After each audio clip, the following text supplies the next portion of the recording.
We are requesting you.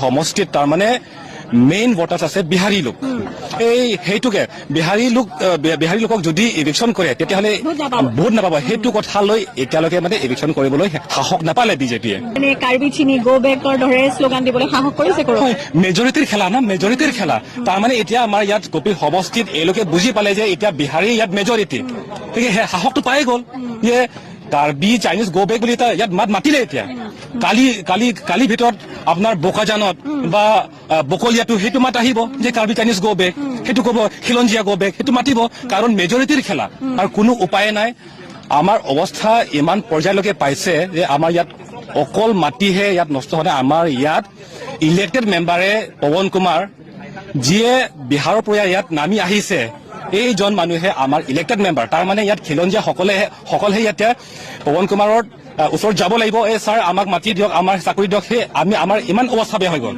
সেই আমাৰ ইয়াত কাৰ্বি আংলঙত 10 বছৰকৈ অধিক ইয়াত শাসনত আছে এই বৰ্তমান চৰকাৰ কিন্তু আজিৰ তাৰিখলৈকে কোনো মানে লেণ্ড এক্টৰ ভিতৰত কোনো ইণ্টেনচিভ আলোচনা তেনেকুৱা দেখা নাই বা ইয়াত ভোটাৰ যিটো আইন আছে সেইটোৰ কথা লৈ কোনো তেনেকুৱা আলোচনা দেখা নাই আৰু চিফ মিনিষ্টাৰে অলপ আগতে মই ক'লো যে চিফ মিনিষ্টাৰে সেইটো কথা নলেজত নাই বুলি ক'লে সেইটো মানে ইমান একাউণ্টেবিলিটি নাই চিফ মিনিষ্টাৰৰ ইমান ৰেছপনচিবিলিটি যদি ল'ব নোৱাৰে তেনেহ'লে আমি কি আশা কৰিম আৰু আমাৰ ইয়াত পিজিআৰ বিজাৰ ভূমিটো কোনোতো বেচা নাই মাটি তেওঁলোকে নিজে আহিছে ইয়াত এই কিছু লোক ইয়াত দলং কনষ্ট্ৰাকশ্যন কৰাৰ সময়ত আহিছে কনষ্ট্ৰাকশ্যন কৰা শেষ হোৱাৰ পিছতে ইয়াতে থাকি গ'ল হয় 10 দিনৰ ভিতৰত মুঠৰ ওপৰত 12 ফেব্ৰুৱাৰীৰ আগত যদি পিজিআৰ ভূমিত যদি ইভিকশ্যন নহয় তেতিয়াহ'লে আমি আকৌ গণতান্ত্ৰিকভাৱে ডেমক্ৰেটিকেলি আমি আৰু ডাঙৰকে আমি আকৌ প্ৰটেষ্ট কৰিম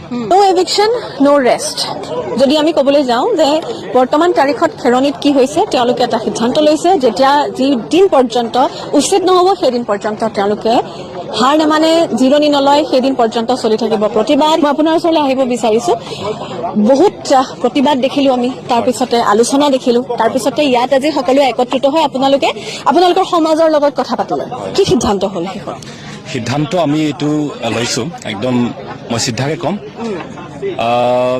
10 দিনৰ ভিতৰত মুঠৰ ওপৰত 12 ফেব্ৰুৱাৰীৰ আগত যদি পিজিআৰ ভূমিত যদি ইভিকশ্যন নহয় তেতিয়াহ'লে আমি আকৌ গণতান্ত্ৰিকভাৱে ডেমক্ৰেটিকেলি আমি আৰু ডাঙৰকে আমি আকৌ প্ৰটেষ্ট কৰিম আৰু লগতে আমাৰ লাইসেন্স কেনসেল কৰাৰ এটা কথাও সলিউশনত বা সমাধান হিচাপে আলোচনা কৰা হৈছে মুখ্যমন্ত্ৰীয়ে কৈছিলে যে যিসমূহ জেগাত পিজিআৰ ভূমিত যদি কোনোবাই বেপাৰ কৰি আছে বা গভৰ্ণমেণ্ট লেণ্ডত যদি চৰকাৰী ভূমিত যদি বেপাৰ কৰি আছে লাইসেন্স কেনসেল কৰি দিয়া আজি পৰ্যন্ত কিবা তেনেকুৱা একশ্যন দেখিবলৈ পোৱা গৈছে নে কাৰ্যকৰী হোৱা পিজিআৰ ভূমি তেনেকুৱা কোনো ধৰণৰ একশ্যন আমি দেখা নাই কোনো চিন দেখা নাই মানে ইভিকশ্যনৰ বিষয় লৈ পেলাই তেনেকুৱা কোনো মানে একশ্যন জিৰ' একশ্যন বুলি ক'ব লাগিব কাৰণ তাত চৰকাৰৰ অফিচ কেইটামান আছে সেই অফিচৰ পৰা কেইটামান বস্তু মানে শিফ্ট কৰিবলৈ তেখেতে চেষ্টা কৰিছে কিন্তু সেইটো আমাৰ দাবী নহয় আমাৰ দাবীটো আমাৰ সিদ্ধা মানে পিজিআৰ ভূমিত 11,000 বিঘাৰকৈ অধিক তাত যিটো ভূমি আছে সেইটো ভূমিৰ পৰা 10,000কৈ অধিক তাত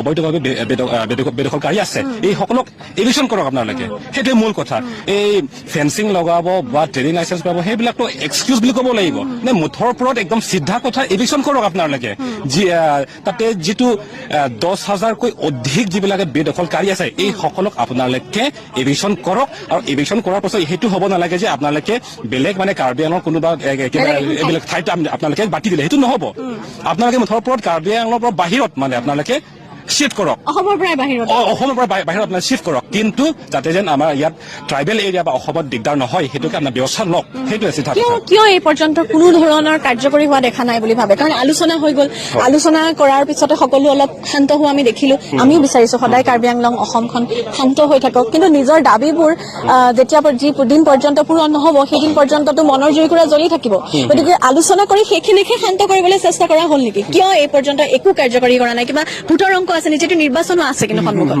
নাই সেইটো ক'ব লাগিব। আচল কথাটো তাৰমানে আমাৰ Karbi Anglong autonomous council area আমি যদি চাওঁ, ইয়াত 26 কনষ্টিটুৱেঞ্চি আছে। সেই ভিতৰত আমাৰ ইয়াত কপলি বুলি কোৱা হয়, কপলি সমষ্টিত তাৰমানে মেইন ভোটাৰ্ছ আছে বিহাৰী লোক। সেইটোকে বিহাৰী লোকক যদি ইভিকশ্যন কৰে তেতিয়াহ'লে ভোট নাপাব। সেইটো কথা লৈ এতিয়ালৈকে মানে ইভিকশ্যন কৰিবলৈ সাহস নাপালে বিজেপিয়ে, সেইটো ক'ব লাগিব। এতিয়া যদি সেইটো হয় তেতিয়াহ'লে আপোনালোকে কি কৰিব? এতিয়া আকৌ যদি 12 তাৰিখৰ ভিতৰত যদি এভিকশ্যন নকৰে তেনেহ'লে পৰৱৰ্তী সময়ত আকৌ প্ৰতিবাদ দেখা পোৱা যাব। প্ৰতিবাদ কৰিব লাগিব। আমাৰ কোনো উপায়ে নাই, আমাৰ অৱস্থা ইমান পৰ্যায়লৈকে পাইছে যে আমাৰ ইয়াত অকল মাটিহে ইয়াত নষ্ট হয়। আমাৰ ইয়াত ইলেক্টেড মেম্বাৰে পৱন কুমাৰ, যিয়ে বিহাৰৰ পৰা ইয়াত নামি আহিছে, এইজন মানুহে আমাৰ ইলেক্টেড মেম্বাৰ। তাৰমানে ইয়াত খিলঞ্জীয়া সকলেহে ইয়াতে পৱন কুমাৰৰ ওচৰত যাব লাগিব, ছাৰ আমাক মাটি দিয়ক, আমাৰ চাকৰি দিয়ক। আমাৰ ইমান অৱস্থা বেয়া হৈ গ'ল। সেই গতিকে আমি কওঁ, সেইকাৰণে হয়তো চিনি বুলি ক'ব পাৰিছে, সেইকাৰণে কাৰ্বি চিনি গো বেকৰ দৰে শ্লোগান দিবলৈ সাহস কৰিছে। মেজৰিটিৰ খেলা। তাৰমানে এতিয়া আমাৰ ইয়াত কপিল সমষ্টিত এওঁলোকে বুজি পালে যে এতিয়া বিহাৰী ইয়াত মেজৰিটি, গতিকে সেই সাহসটো পাই গ'ল যে কাৰ্বি চাইনিজ গো বেক বুলি এটা ইয়াত মাতিলে। এতিয়া কালি ভিতৰত আপোনাৰ বোকাজানত বা বকলিয়াটো সেইটো মাত আহিব যে কাৰ্বি চাইনিজ গো বেক, সেইটো ক'ব খিলঞ্জীয়া গো বেক, সেইটো মাতিব, কাৰণ মেজৰিটিৰ খেলা। দিনে দিন ইয়াত আহি আছে, বিহাৰৰ পৰা আহি আছে, এই ইউ পিৰ পৰা আহি আছে। আজি মানে ধৰি লওক আমাৰ ইয়াত খেৰণিৰ কোনোবা বিহাৰৰ পৰা আহিছে, ইয়াত কিবা মিৰ্চাৰ চানা কিবা বিজনেছ কৰিলে, কাউন্সিলে কোনো খবৰ নলয়। আপুনি ক'ৰ পৰা আহিছে, ক'ৰ পৰা লাইচেন্স পাইছে, সেইটোতো খবৰ নলয়। সেইকাৰণে ইয়াত আমাৰ মানে পুৰা অপেন এৰিয়া, মানে বিহাৰৰ পৰা আহক, কেৰেলাৰ পৰা আহক, মানে য'ৰ পৰা আহক আপুনি বিজনেছ কৰক, মাটি কিনক, ইয়াত কোনো খবৰ নাই, চৰকাৰৰ কোনো খবৰ নাই।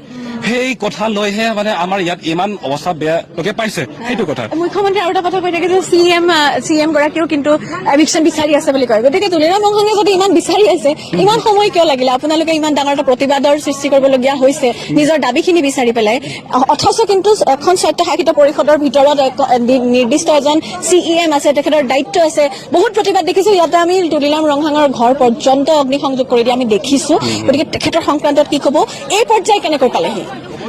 এই পৰ্যায় পোৱাটো আচল কথাটো হৈছে আমি কাৰ্বিসকলৰ কিছু সংখ্যক মানুহে যি সেই ভূমি বিক্ৰী কৰিছিলে, তেওঁলোকৰ ওপৰতো এই যিসমূহ অনা অসমীয়া বুলি কৈছো মই এজ এ হোল, সামগ্ৰিকভাৱে অনা কাৰ্বি বুলিয়ে নকওঁ, অনা অসমীয়া যিসকল লোক আছে, তেওঁলোকে কিন্তু এই কথা কয় যে মাটিটোতো আমাক বিক্ৰী কৰি দিছে, তেওঁলোকৰ কিয় সুধিব আহিছা ইয়াত, তেনেকুৱা কথাও তেওঁলোকে কয়। তেনেকুৱা কথাটো সঁচা কথা হয়। মানে এনেকুৱা কিছু ঠাই আছে য'ত মানে আমাৰ কাৰ্বি মানুহ বা অসমীয়া মানুহে মাটি বিক্ৰী কৰিছে, কিন্তু এনেকুৱা ঠাইতো কম আছে। ধৰি লওক আমাৰ ইয়াত PGR বিজাৰ ভূমিটো কোনোতো বেচা নাই মাটি, তেওঁলোকে নিজে আহিছে ইয়াত।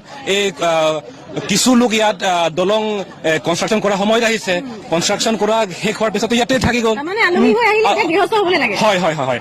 আৰু তেনেকুৱা হয়, মই কথাটো কৈছো, কিছু কাৰ্বি লোক আছে যিবিলাকে মাটি বিক্ৰী কৰিছে, কিন্তু এইটো বহুত কম বুলি আমি ক'ব লাগিব। কিন্তু এনেকুৱা বহুতে আছে যে এওঁলোকে আহিছে ইয়াত, কোনোবাই ইয়াত খেতি কৰাৰ নামত আহিছে, কোনোবাই ইয়াত বিজনেছ কৰাৰ নামত আহিছে, কোনোবাই ইয়াত বা বেলেগ কামত আহিছে। এই কামত আহি পেলাই ইয়াত দেখিছে ইয়াত আইন ব্যৱস্থাটো ইয়াত কম।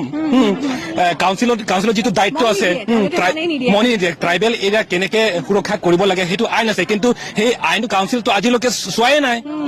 ট্ৰাইবেল এৰিয়া কি বস্তু, খোৱা বস্তু নে কি বস্তুটো চোৱাই নাই। সেই বস্তু মানে বাহিৰৰ পৰা অহা লোক সেই বস্তুটো চাই পেলাই এওঁলোকে এডভান্টেজ লৈছে, তাৰমানে সেইটো ক'ব লাগিব। এই গতিকে আজিৰ তাৰিখতো আমি মাতি আছো, এই কাৰ্বি আংলঙৰ যিবিলাক বাহিৰৰ পৰা যিবিলাক আহিছে, এওঁলোকৰ নাম ভোটাৰ লিষ্টৰ পৰা কাটিব লাগিব, নাম কটন কৰিব লাগিব। সেইটো আমাৰ দাবী আছিলে। 2016 পৰা আমি গুৱাহাটী হাইকোৰ্টত আমি PIL দাখিল কৰিছো। সেইটো কথালৈ মুখ্যমন্ত্ৰীৰ আগতো আমি আলোচনা কৰিছো। তেতিয়া আমি এই কথা উল্লেখ কৰিছো যে আমি 2019ত কাউন্সিলে আইন বনাই পেলাই ষ্টেট গভৰ্ণমেণ্টত এপ্ৰুভেলৰ কাৰণে পঠিয়াইছে, কিন্তু ষ্টেট গভৰ্ণমেণ্টে এপ্ৰুভেল দিয়া নাই। সেইটো কথা আমি উল্লেখ কৰাৰ লগে লগে চিফ মিনিষ্টাৰে কৈছে এইটোতো মোৰ নলেজো নাই বুলি ক'লে। এইটো কি কথা হ'ল? চিফ মিনিষ্টাৰ হাতত কাগজ গৈ পাইছে, কিন্তু চিফ মিনিষ্টাৰে ক'লে যে মানে তেখেতৰ এইটো নলেজো নাই বুলি ক'লে। এইটো কি কথা? হয়।